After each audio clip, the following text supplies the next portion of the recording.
يلا يبا شوفوا لي هذا التحكيم. هينا بلش اول بصمة من عنده، لو استنى احنا نبلش. تمام، هنا بلشنا. هذا الحكم يقول راس على راس، هذا حكمه. شو استمرينا بعد عمري.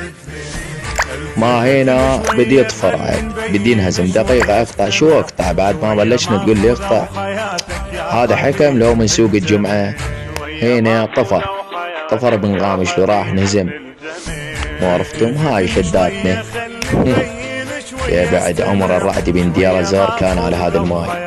ويا بعد عمري، وهذا نقدم الخضوع لابن قامشلو، وانتهى الموضوع. هاي تروح لعيون الزعيم بن حلب وبحشيش الحلب وازعر بن الشهباء وجنرال حمودي وابطال الثورة بكشلة.